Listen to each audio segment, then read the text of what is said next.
Bonsoir et à tous, ou bonjour à tous et à tous, indépendamment du moment selon lequel vous allez écouter le message. Peut-être le message va te parvenir en journée, alors je te dis bonjour. Peut-être le message va te parvenir en soirée, alors je te dis bonsoir. Peut-être le message va te parvenir en après-midi, alors je te dis bon après-midi, donc je te salue. Selon le moment, selon lequel tu vas recevoir ce message. Une fois de plus, c'est votre frère en Christ, le frère Emmanuel.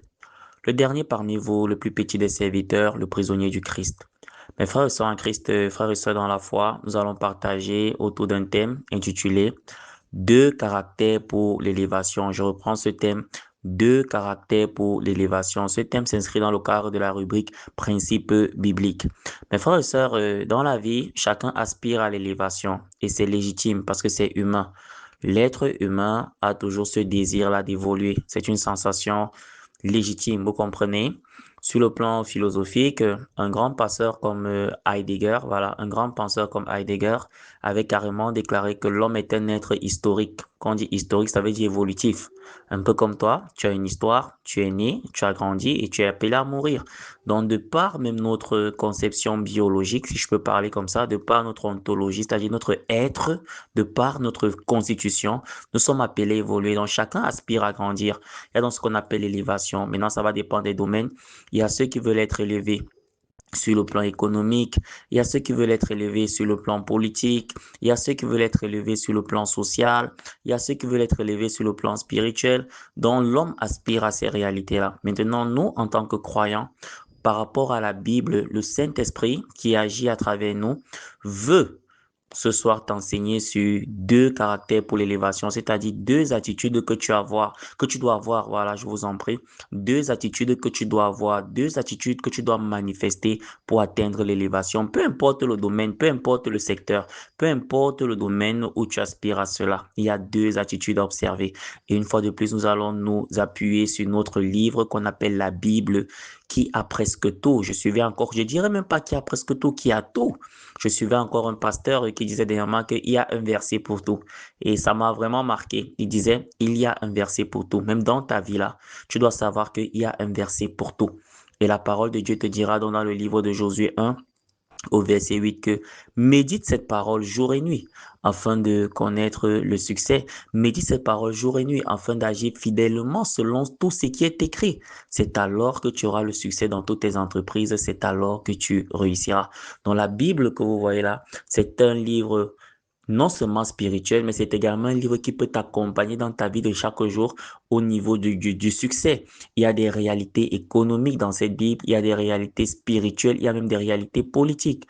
Quand tu vas lire un livre comme le livre des rois, tu vas lire un livre comme le livre de Samuel, tu vas voir comment les dirigeants géraient en accord avec les principes de Dieu. Donc, mes frères et sœurs en Christ, on ne va pas s'éloigner de notre thème, deux caractères pour l'élévation, deux caractères pour l'élévation. Sans plus tarder, je vais donc partager avec vous les passages de méditation, les passages de méditation. Nous allons d'abord lire le passage de Philippiens 2, verset 8 au verset 10. Philippiens 2, verset 8 au verset 10. Par la suite, nous allons lire le passage de Matthieu 23 au verset 11. Matthieu 23 au verset 11. Par la suite, nous allons lire le passage de Éphésiens 2, verset 8 au verset 9. Éphésiens 2, verset 8 au verset 9. Et au final, nous allons conclure avec le passage de 1 Samuel 2 au verset 30. 1 Samuel 2 au verset 30.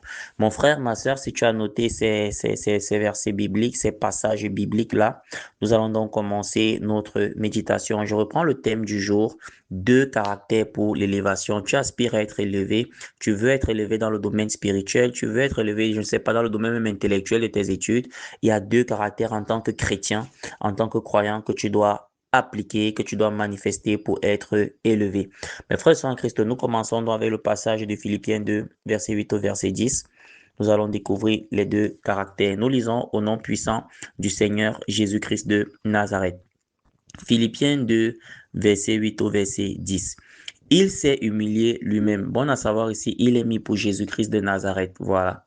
Il s'est humilié lui-même. Donc Jésus-Christ s'est humilié lui-même en faisant preuve d'obéissance jusqu'à la mort. Ici, on a deux réalités.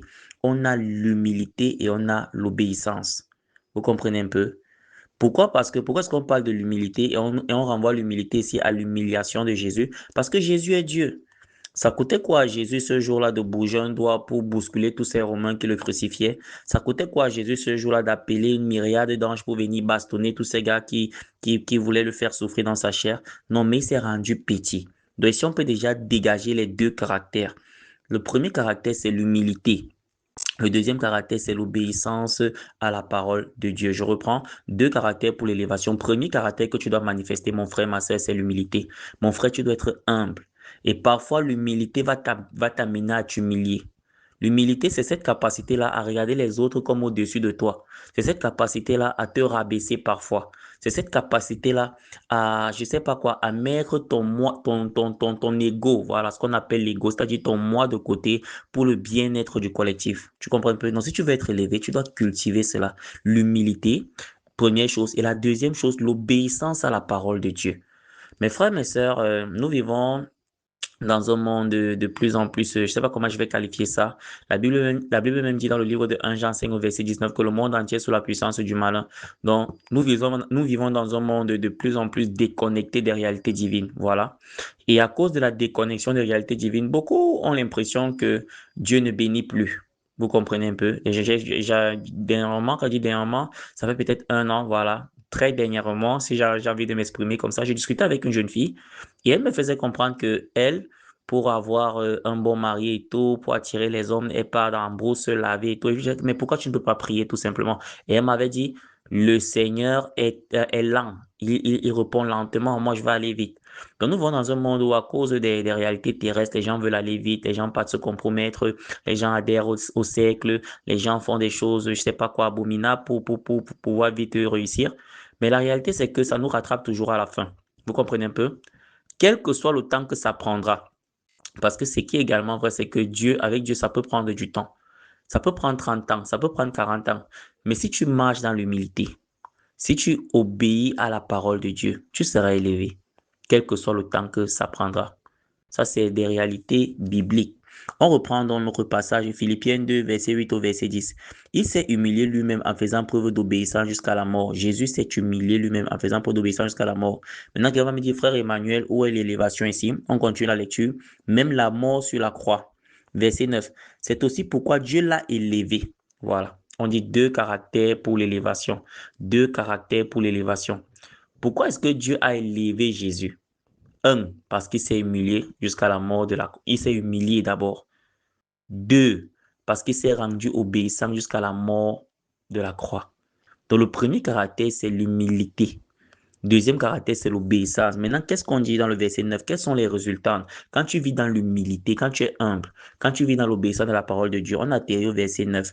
C'est aussi pourquoi Dieu l'a élevé à la plus haute place et lui a donné le nom qui est au-dessus de tout nom. Verset 10. Afin qu'au nom de Jésus, chacun plie le genou dans le ciel, sur la terre et sous la terre. Je ne sais pas si vous voyez.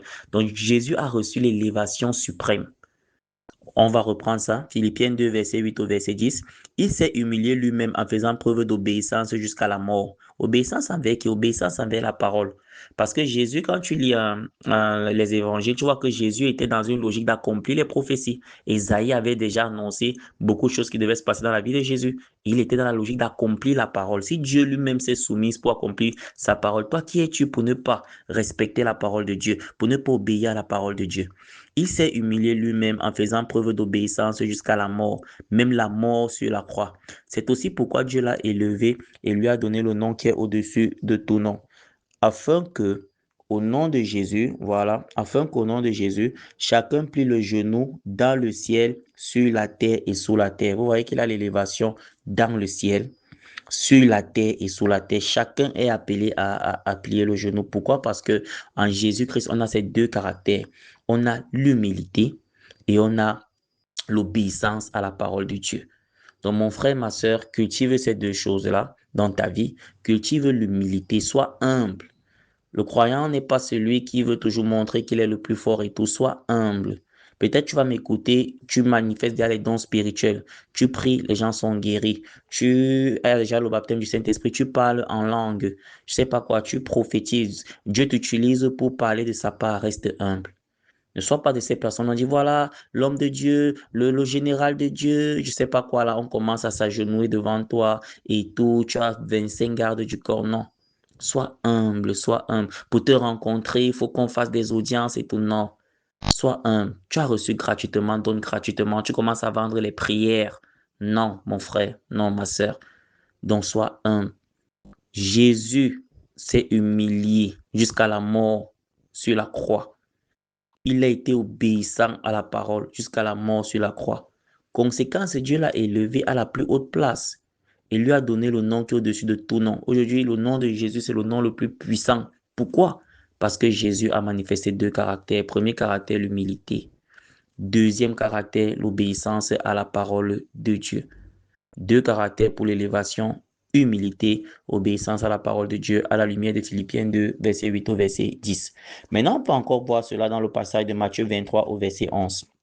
Toi qui veux être élevé là, Matthieu 23 au verset 11, tu veux être le premier, tu veux être le plus grand, c'est des sentiments humains, hein? C'est des sentiments humains parfois légitimes, vous comprenez? Mais il y a des caractères, il y a des postures à avoir. Matthieu 23 au verset 11. Le plus grand parmi vous sera votre serviteur. Ici, pour la petite histoire, ça c'est Matthieu 23, verset 11, nous allons relire. Le plus grand parmi vous sera votre serviteur. Pour la petite histoire, là, ce sont les disciples qui sont entrés dans cette guerre, dans cette guerre. Chacun disait que c'est moi le plus grand, c'est moi le plus grand. Je suis le plus grand. Pierre dit, je suis le plus grand. L'autre dit, je suis le plus grand. Et Jésus-Christ, en tant que le maître, leur dit que le plus grand parmi vous sera votre serviteur. Donc, le plus grand, c'est celui qui sert. Et dans le service, on a l'humilité une fois de plus. Parce que pour servir, il faut être humble. Mes frères et sœurs en Christ, permettez-moi de partager ce témoignage avec vous. Voilà. Ésaïe 8, verset 20. Hein. Voilà. Ésaïe 8, verset 20. On dit que si on ne parle pas ainsi, il n'y aura point d'aurore pour le peuple. À la loi et au témoignage. Si on ne parle pas ainsi, il n'y aura point d'aurore pour le peuple. J'aime toujours vous dire cela. Dans la marche avec Christ, il y a la dimension de la loi. La loi, ici, pour nous, qui est la parole de Dieu écrite. Maintenant, il y a le témoignage. Le témoignage, c'est l'expérience des vies personnelles. C'est deux choses qui doivent marcher ensemble dans la foi d'un croyant. C'est-à-dire, quand tu t'engages avec le Seigneur, il doit avoir la loi qui est la parole de Dieu. C'est-à-dire, tu dois être basé sur la Bible. Maintenant, il doit avoir tes expériences personnelles, c'est-à-dire la Bible qui s'incarne dans ta vie, la Bible qui est vécue dans ta vie. C'est-à-dire, tu ne dois pas seulement lire, apprendre que Jésus avait prié, un malade est guéri, tu t'arrêtes là. Toi-même, tu dois expérimenter cela. Tu pries sur un malade est guéri pour confirmer cela. Tu vois un peu? Donc, c'est pour ça que quand le Seigneur me fait souvent grâce de partager ses enseignements avec vous, moi, le plus petit parmi vous, le dernier des serviteurs, le prisonnier du Christ, j'aime souvent également vous relater mes témoignages. Vous comprenez? Ésaïe 8, verset 20, à la loi et au témoignage, si on ne parle point ainsi, il n'y aura point d'aurore pour le peuple. Apocalypse 12, verset 11, ils l'ont vaincu par le sang de l'agneau et par la parole de leur témoignage. Donc, on vainc également le diable est également vaincu non seulement par le sang de Jésus, mais également par le témoignage. Quand tu témoignes, le diable recule. Voilà, ici, je vais un peu témoigner un aspect de l'humilité dont j'avais fait preuve et qui m'a conduit à une certaine élévation, vous comprenez? Le travail que je fais actuellement là, voilà, où je suis surveillant général d'établissement scolaire. Quand j'arrive dans cet établissement-là pour la première fois, on m'amène dans le bâtiment en chantier. Vous comprenez un peu? Le bâtiment en chantier. C'est-à-dire un bâtiment qui n'est pas encore terminé. Je regarde le bâtiment comme ça, je dis, mais c'est pas possible. Qui va travailler là? Le Seigneur me dit, tu vas travailler là.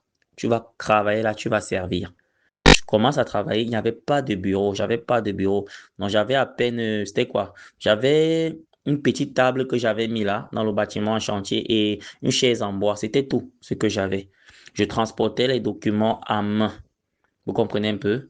Parce qu'il fallait aller dans le bâtiment principal qui était déjà rénové. Chaque matin, il fallait faire cette navette-là, transporter les documents. Voilà, pour ceux qui sont dans le secteur de l'éducation, ils savent, il y a les cahiers de texte que les enseignants doivent remplir, il y a les registres d'appel, il y a je sais pas quoi. Imaginez tout ce qu'il faut là.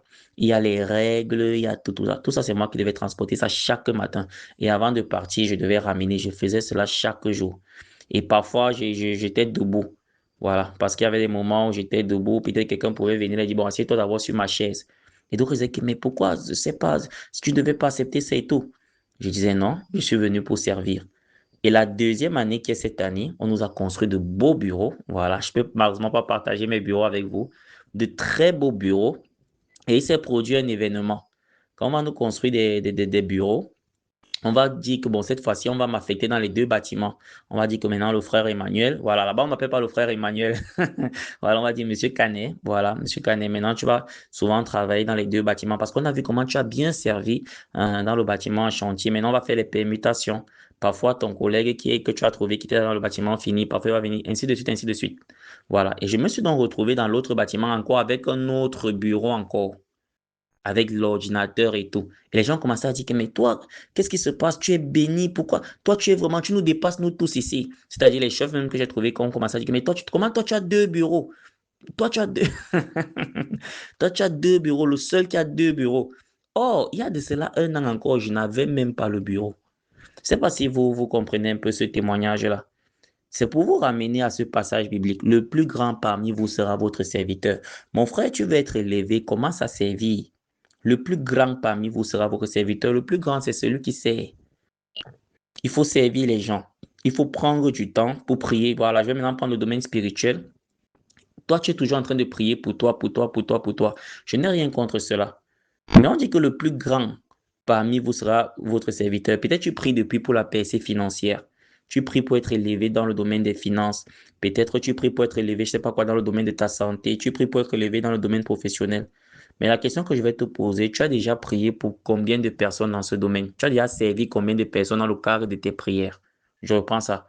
Tu as déjà servi, parce que c'est l'un des secrets de l'exaucement, hein, les ossements que tu vois là. Parfois, tu n'es pas exaucé parce que tu ne sers pas dans le cadre de ce que tu demandes. Tu vois un peu? Je vais un peu prendre le cas de quelqu'un qui est au chômage. Tu pries chaque jour, Seigneur, donne-moi l'emploi, Seigneur, donne-moi l'emploi. Tu déposes des dossiers, on ne t'appelle pas, Seigneur. Est-ce que tu as déjà pris le temps un jour? Tu dis, OK, je vais prendre un exemple.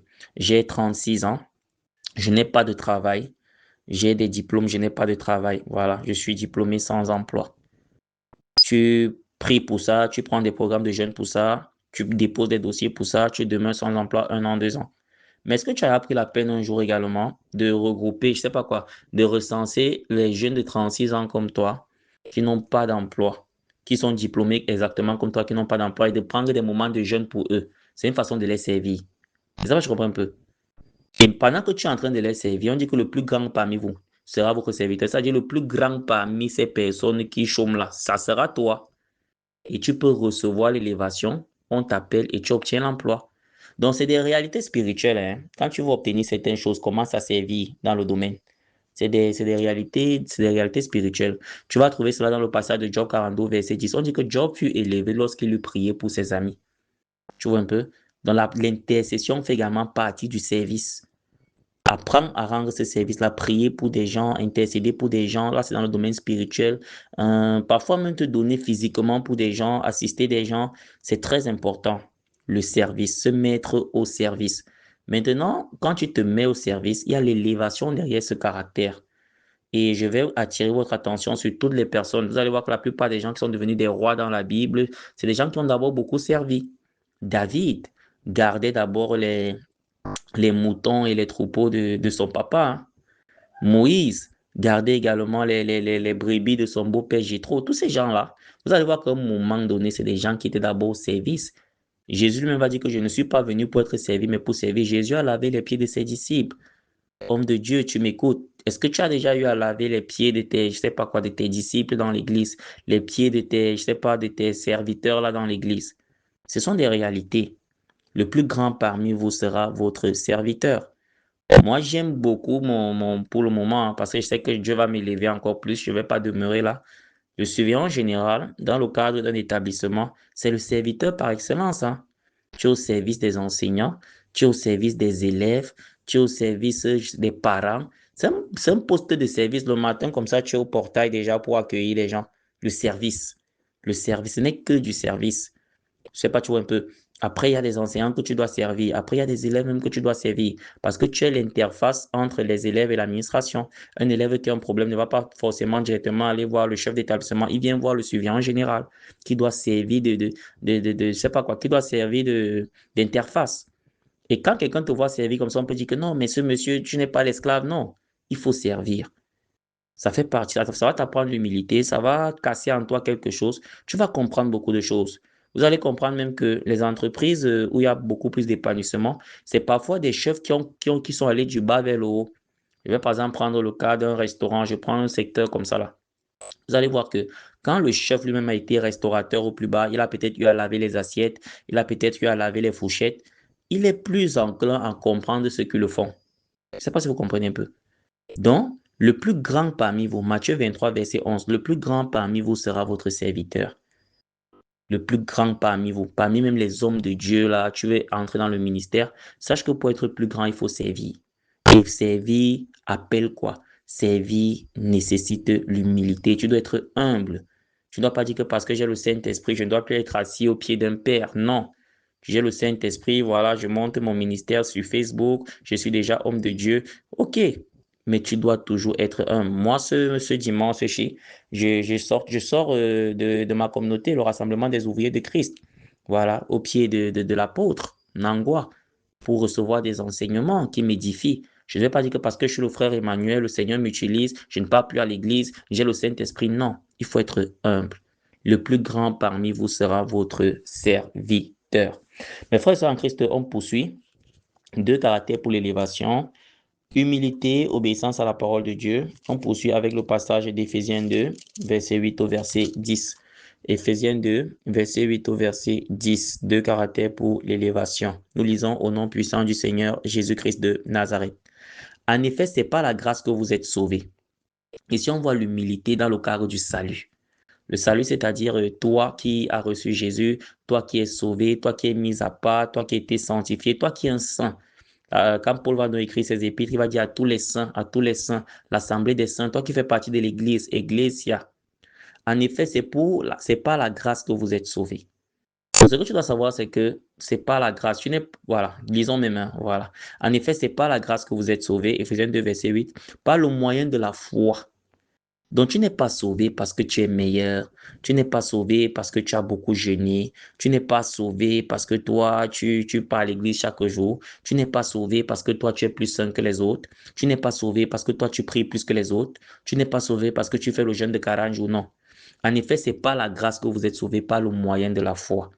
Donc, c'est quand tu crois en Jésus, par la grâce que tu es sauvé. Et cela ne vient pas de vous, c'est le don de Dieu. Cela signifie quoi? Tu m'écoutes, tu es un croyant, tu dois arrêter de pointer les autres du doigt.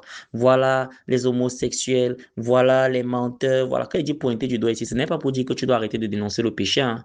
La Bible nous demande de condamner le péché, ça c'est clair. Éphésiens 5 au verset 11. Ne prenez point pas aux œuvres infructueuses des ténèbres, mais condamnez-les. Ne prenez point pas aux œuvres infructueuses des ténèbres, mais condamnez-les. Éphésiens 5 au verset 11 est clair. Mais je vais te faire comprendre que par rapport au pécheur, tu dois arrêter d'être condescendant, c'est-à-dire méprisant. C'est-à-dire pointer les autres. Lui, c'est un menteur. Lui, c'est vraiment un homosexuel. Lui, c'est une prostituée. Elle n'est pas digne. Non. Toi-même, tu es sauvé par la grâce. Tu n'as rien fait pour être sauvé. C'est pour ça que tu dois commencer plutôt à prier pour les autres. Je prie pour mon frère qui est alcoolique. La même grâce que j'ai reçue, Seigneur. Qui suis-je pour être sauvé par lui? Accorde-lui également la grâce de te connaître. Pas pointer du doigt, pas pointer du doigt, non. En effet, c'est par la grâce que vous êtes sauvés, par le moyen de la foi. Voilà, par quel moyen? Le moyen de la foi. C'est-à-dire, tu as juste cru. Tu vois un peu? Est-ce que tu as fait un concours pour croire? Est-ce que tu as réussi un concours pour croire? Non. Et cela ne vient pas de vous, c'est le don de Dieu. Et cela ne vient même pas de toi. Quand le frère Emmanuel partage la parole de Dieu avec toi, le dernier des serviteurs, le plus petit des serviteurs, le prisonnier du Christ, ça ne vient pas de moi, c'est le don de Dieu. Or, le don, c'est un abandon. Je reprends ça, le don, c'est un abandon. C'est-à-dire, Dieu t'a donné, il a tourné le dos. Donc, cela ne vient pas de toi. Donc, il faut être humble. Verset 9. Ce n'est pas par les œuvres. Voilà. Ce n'est pas par les œuvres. Ce n'est pas parce que tu pries beaucoup. Ce n'est pas parce que tu ne pêches plus. Non. Je vais te surprendre. Non. Ce n'est pas par les œuvres afin que personne ne puisse se vanter. Donc, Dieu lui-même n'a pas voulu la vanité. N'a pas voulu la vanité. C'est pour ça que quand tu vas lire le livre d'Ésaïe 64 au verset 5, on dit que toute votre justice est comme un vêtement souillé. Donc devant Dieu, toute ta justice que tu sembles pratiquer là, c'est un vêtement souillé. Donc ce ne sont pas les œuvres, c'est la foi en Jésus. Donc pour être élevé, même dans le cadre du salut, il faut avoir cette humilité-là, cette obéissance à la parole de Dieu. Parce que la foi, c'est l'obéissance à la parole de Dieu. Croire, c'est obéir à la parole de Dieu. Donc on est sauvé par la grâce, par le moyen de la foi. Ici, on voit les deux caractères qui nous permettent de nous élever jusqu'au ciel. Qu'est-ce qui nous permet de nous élever jusqu'au ciel? On voit l'humilité, on voit l'obéissance à la parole de Dieu. L'humilité, comment? L'humilité en reconnaissant que ça ne vient pas de nous, c'est la grâce de Dieu. Maintenant, l'obéissance à la parole de Dieu en utilisant cette reconnaissance par le moyen de la foi. Hébreux 11, verset 1. La foi est une ferme assurance en les choses qu'on espère, une démonstration de celles qu'on ne voit pas. Quand tu es dans l'assurance ferme, quand tu es dans la démonstration, tu es dans l'obéissance. Je ne sais pas, tu comprends. Si nous comprenons un peu cela. On va reprendre la lecture, Éphésiens 2, verset 8. Ici, on voit un caractère, même les deux caractères de l'élévation dans le cadre du salut, dans le cadre de notre élévation vers le ciel. En effet, ce n'est pas la grâce que vous êtes sauvés. La grâce, c'est quelque chose d'immérité, pas le moyen de la foi. Et cela ne vient pas de vous, c'est le don de Dieu. Cela ne vient pas de toi, cela ne vient pas de moi. C'est Dieu qui a voulu. Ce n'est pas par les œuvres, afin que personne ne puisse se vanter. Donc ne te vante jamais du fait que tu es sauvé parce que tu es meilleur. Non, non, non, c'est pas la grâce. C'est pour cela que chaque jour, tu dois être reconnaissant. Seigneur, merci pour la grâce. Moi, je dis souvent au Seigneur, qu'est-ce que j'ai fait pour que tu te révèles à moi? J'ai rien fait du tout. Donc, c'est pas la grâce, pas le moyen de la foi que nous sommes sauvés. Ici, on voit deux caractères d'élévation dans le cadre de notre salut. Humilité, une fois de plus, obéissance à la parole de Dieu. Mes frères et sœurs, on va donc terminer avec le passage de 1 Samuel 2 au verset 30. 1 Samuel 2 au verset 30. Si nous sommes prêts, nous lisons au nom puissant du Seigneur Jésus-Christ de Nazareth. 1 Samuel 2 au verset 30. C'est pourquoi voici ce que dit l'Éternel, le Dieu d'Israël. J'avais déclaré que ta maison et la maison de ton père marcheraient devant moi à perpétuité. Et maintenant, dit l'Éternel, loin de moi, car j'honorerai celui qui m'honore. J'honorerai celui qui m'honore. Ici, on voit la dimension de l'obéissance à la parole de Dieu. Pourquoi? Comment est-ce qu'on honore Dieu? On honore Dieu en obéissance à sa parole. Pourquoi? Parce que Dieu, c'est la parole. Tu vas voir cela en lisant le livre de Jean 14, verset 1 au verset 2 à 3. Au commencement était la parole était avec Dieu, la parole était Dieu. Dieu te promet donc que quand tu vas l'honorer, on honore Dieu en obéissant à sa parole. Il te dit que quand tu vas l'honorer, il va également t'honorer. Et quand Dieu t'honore, il y a élévation. Quand Dieu t'honore, il te prend de la poussière, parce que nous avons cette révélation dans le passage de 1 Samuel 2, verset 8. De la poussière retire le pauvre, du fumier relève l'indigent pour le faire asseoir avec les plus grands. Il dit, j'honorerai celui qui m'honore. 1 Samuel 2, verset 30. Mais ceux qui me méprisent seront méprisés. J'honorerai celui qui m'honore, mais ceux qui me méprisent seront méprisés. Donc, honorer Dieu, c'est obéir à sa parole. Quand tu honores le Seigneur, tu obéis à sa parole, il y a l'élévation derrière. Et l'élévation ici, il faut bien comprendre, l'élévation n'est pas uniquement matérielle. Parce que sur cette terre, malheureusement, les gens réduisent l'élévation matérielle. C'est-à-dire, pour bon nombre, être élevé, c'est avoir une maison, c'est avoir des voitures, c'est avoir des terrains. Non, c'est pas toujours ça. Tu peux avoir toutes ces choses, mais devant Dieu, tu n'es pas élevé. L'élévation devant Dieu, c'est d'abord le salut. Tu comprends un peu? Le salut, ça veut dire que quoi? La vie de sanctification. L'élévation devant Dieu, c'est d'abord le fait de marcher dans ses commandements. Tu comprends un peu? L'élévation devant Dieu, c'est le fait de posséder son esprit. Aujourd'hui, j'étais au culte, l'homme de Dieu a revenu dessus. 2 Corinthiens 3, verset 17, car Dieu, c'est l'esprit. Et là, il y a l'esprit, il y a la liberté. Donc, l'élévation, c'est pas d'abord ces choses-là matérielles, c'est pas d'abord ces réalités-là. C'est vrai qu'on a commencé à présenter ces réalités pour que chacun puisse comprendre. Maintenant, c'est comme une ascèse, hein. Au fur et à mesure qu'on partage, on s'élève encore plus haut. L'élévation devant Dieu, c'est l'esprit de Dieu qui est l'élévation. Dieu ne t'a pas promis d'abord les richesses de ce monde, non. Dieu t'a promis son esprit. Maintenant, quand tu es élevé, quand tu auras l'esprit de Dieu, tu vas voir que tu vas commencer même à triompher dans bon nombre de choses que tu vas entreprendre sur le plan terrestre. Au niveau de tes affaires, tu auras l'esprit supérieur pour mieux orienter tes affaires. Dans tout ce que tu vas faire avec l'esprit de Dieu, tu auras du succès. Tu pourras donc voir Joseph qui va prévenir la famine dans toute l'Égypte et qui sera élevé. Pourquoi? Parce qu'il avait l'esprit de Dieu. Donc la première chose que tu dois chercher, c'est l'esprit de Dieu. L'esprit de Dieu. Et en cherchant l'esprit de Dieu, tu vas donc d'abord chercher quoi? Le royaume de Dieu. La Bible pourra donc dire chercher premièrement le royaume de Dieu et sa justice, et le reste vous sera donné par-dessus. Matthieu 6, verset 33, Luc 12, verset 29 au verset 31. Donc, l'obéissance à la parole de Dieu. Il dit, j'honorerai celui qui m'honore. Quand tu honores Dieu, le Seigneur va t'honorer. Comment est-ce qu'il va t'honorer? Il ne va pas t'honorer en te donnant des voitures, en te donnant des maisons. Je sais que c'est ça que tu vas entendre. En te donnant la femme, en te donnant le mari. Non, non, c'est pas ça d'abord. Il va t'honorer en te donnant son esprit. Maintenant, l'esprit de Dieu en toi va faire le reste. Je ne sais pas si vous comprenez un peu. Parce que c'est l'esprit, c'est le Saint-Esprit que le Seigneur nous a promis. C'est ça que Jésus nous a promis. Jésus ne nous a pas promis les maisons, Jésus ne nous a pas promis les voitures, Jésus nous a promis le Saint-Esprit. C'est ça, en réalité. C'est ça la promesse de Jésus, le Saint-Esprit. Maintenant, c'est le Saint-Esprit en toi qui va agir dans plusieurs domaines et tu vas donc découvrir le mystère d'Ésaïe 44, verset 3, où on dit que je répandrai de l'eau sur le sol altéré et des ruisseaux sur le sol détaché. Je répandrai mon esprit sur ta race et la bénédiction sur tes rejetons. L'eau ici, c'est la symbolique du Saint-Esprit. Quand le Saint-Esprit arrive, il répand de l'eau. Il répand de l'eau. Maintenant, ce qui était desséché dans ta vie reprend vie. Le sol qui était altéré reprend vie. C'est ça la réalité, mes frères, mes sœurs. Donc, deux caractères pour l'élévation. On a l'humilité, on a l'obéissance à la parole de Dieu. Maintenant, je vais te donner l'allusion d'étude. Voilà, en anglais, on dit hints of study. Tu pourras prolonger ce partage en lisant Jacques 4 au verset 6. Jacques 4 au verset 6. Là-bas, tu vas découvrir ceci. Dieu résiste aux orgueilleux et il fait grâce aux humbles. C'est-à-dire, il y a beaucoup de tes prières là qui ne sont pas toujours exaucées, parfois à cause de l'orgueil, à cause du manque d'humilité. Tu vois un peu? Donc, il faut commencer à mettre l'humilité quand tu pries. L'humilité également, c'est commencer la prière en reconnaissant qu'on est pécheur. Oui, en reconnaissant tes fautes, en reconnaissant que tu es mauvais. Les personnes remplies d'onction sont les personnes qui reconnaissent le plus qu'elles sont mauvaises dans l'intimité. Je reprends cela. Les personnes remplies d'onction. L'onction ici, on voit l'huile de Dieu, on voit la puissance de Dieu, on voit les dons spirituels. Quand tu vois des personnes manifester beaucoup de ces choses-là, c'est des personnes qui, dans l'intimité, passent le temps à reconnaître leurs faiblesses.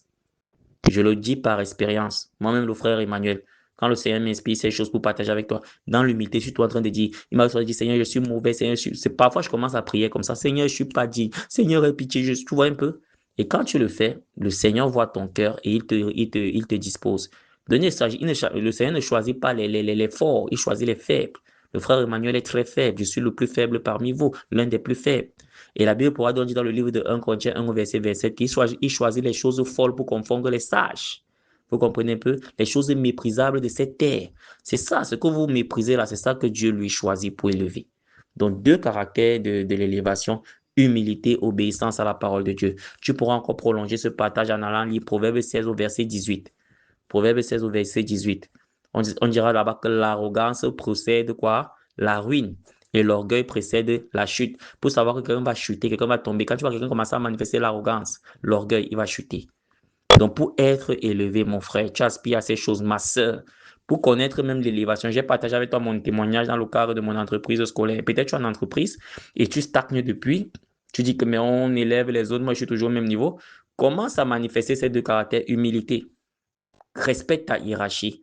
Traite tout le monde avec respect. Comment tu traites tes collègues? Vois tout le monde comme si tout le monde est au-dessus de toi. Même si parfois, ce sont les gens qui sont en bas de toi.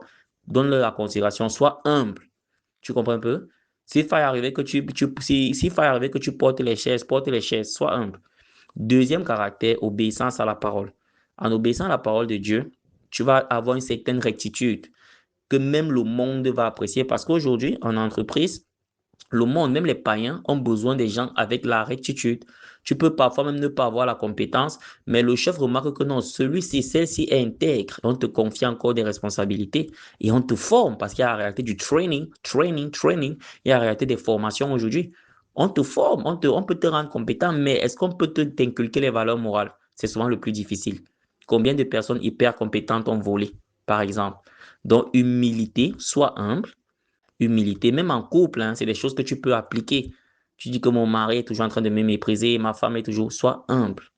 Humilité, commence à montrer l'humilité. Humilité, obéissance à la parole de Dieu.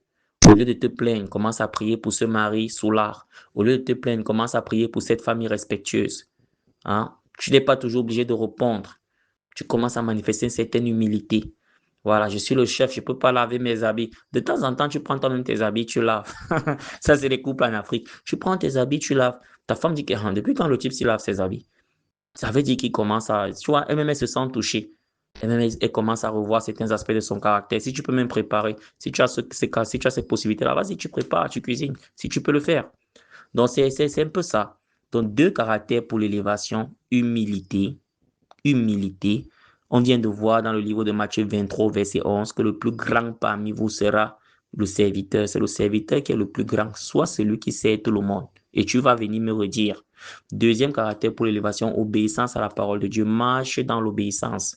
Obéis à la parole de Dieu. Et tu verras l'élévation du Seigneur. Que ce témoignage soit ton partage. Voilà, je vais terminer toujours en vous parlant de la chaîne. Voilà, la chaîne YouTube Partage Biblique.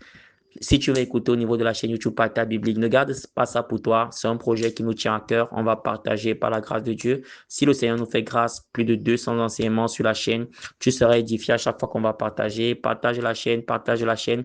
Si tu veux nous soutenir, n'hésite pas à te rendre sur l'espace plus de la chaîne YouTube. Tu verras là-bas le canal par lequel tu peux nous soutenir pour que la chaîne puisse continuer à grandir et qu'on puisse continuer avec la vision et que le Seigneur te bénisse pendant que tu le fais. Mes frères et sœurs en Christ, nous allons terminer par la prière. Père éternel, sois béni, sois élevé. Seigneur, merci pour ce partage intitulé Deux caractères pour l'élévation.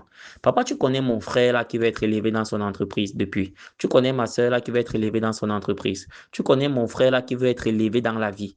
Ma sœur là qui veut être élevée dans la vie. Papa, tu nous révèles aujourd'hui deux caractères à voir. Premier caractère, l'humilité. Car celui qui s'abaisse sera élevé, celui qui s'élève sera abaissé. Ça, ce sont des principes qu'on trouve dans ta parole, dans le livre de Matthieu 23, verset 11 au verset 12. Père éternel, donne à mon frère l'humilité, car toi-même, selon le livre de Philippiens 2, verset 8 au verset 10, toi-même, Jésus-Christ, notre Seigneur et Sauveur, tu n'as pas hésité à t'humilier en te rendant obéissant jusqu'à la mort à la croix. C'est pour cela que Dieu t'a souverainement élevé en te donnant le nom qui est au-dessus de tout nom, afin que tout genou fléchisse sur la terre, dans le ciel et sous la terre. Papa, donne-nous l'humilité. L'humilité dans nos rapports avec notre prochain. L'humilité dans notre vie de chaque jour. Aide-nous à comprendre que même le salut que nous avons là, même les dons spirituels que nous avons là, cela ne vient pas de nous, c'est par la grâce que nous sommes sauvés par le moyen de la foi et c'est le don de Dieu. Papa, donne-nous l'humilité. Donne-nous également la grâce d'obéir à ta parole, car c'est dans l'obéissance qu'on récolte plusieurs fruits. Et tu pourras donc dire dans ta parole, dans le livre de 1 Samuel 15 au verset 22, que l'obéissance vaut mieux que les sacrifices et l'observation de sa parole que la graisse des béliers. Papa, aide-nous à obéir à la parole de Dieu, à marcher selon tes commandements. C'est au nom puissant du Seigneur Jésus-Christ de Nazareth que nous avons prié. Amen. Shalom, shalom. Jésus-Christ est Seigneur. Partage ce message pour bénir quelqu'un ou quelqu'une. Amen.